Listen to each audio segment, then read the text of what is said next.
Genesis chapter 39. We will be reading verses 1 through 9. When you get there, you'll find these words recorded. When Joseph was taken to Egypt by the Ishmaelite traders, he was purchased by Potiphar, an Egyptian officer. Potiphar was captain of the guard for Pharaoh, the king of Egypt.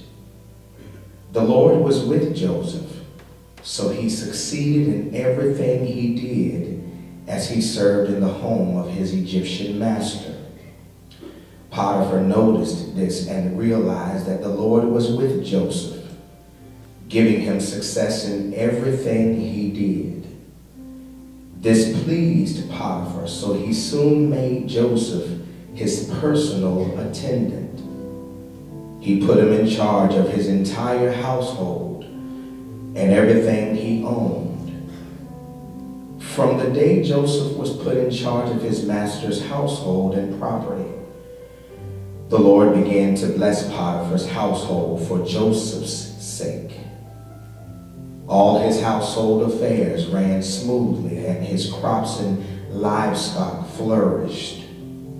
So Potiphar gave Joseph complete administrative responsibility over everything he owned. With Joseph there, he didn't worry about a thing except what kind of food to eat. Joseph was a very handsome and well-built young man, and Potiphar's wife soon began to look at him lustfully. "Come and sleep with me," she demanded. But Joseph refused. "Look," he told her, "my master trusts me with everything in his entire household. No one here has more authority than I do.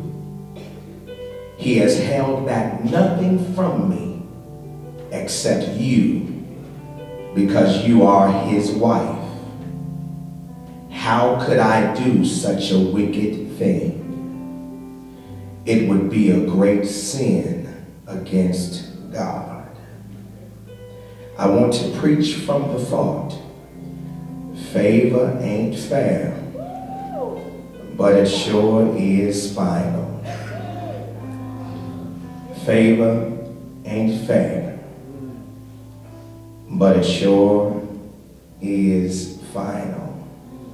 Is there anybody in here that knows that you can be in the worst circumstances in your life, but if you stay faithful, God is able to do anything but fail? And right there, I just want to tell somebody in here that right where you are in your life, God is setting you up for the next phase of your life. It might look real bad right now, and you might feel like giving up.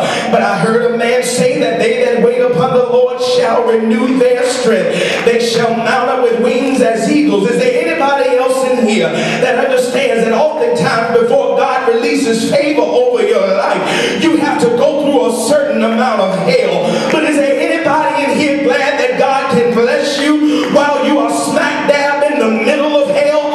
Favor ain't fair, but it sure is final. The text says that when he got there, it was recognized that he was blessed. One of the things that I have found out about how God moves really messed my mind up. Because when God showed me this revelation, it started to make me tremble a little bit.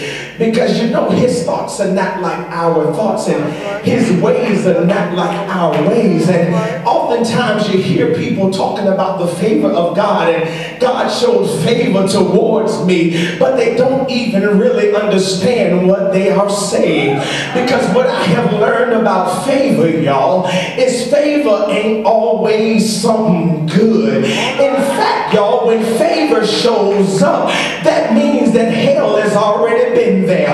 Can I talk to somebody that remembers Daniel in the lion's den? When Daniel was in the lion's den, he had already went through some hell before God shows favor on his life. Can I talk about the woman with the issue of blood? She had already been through hell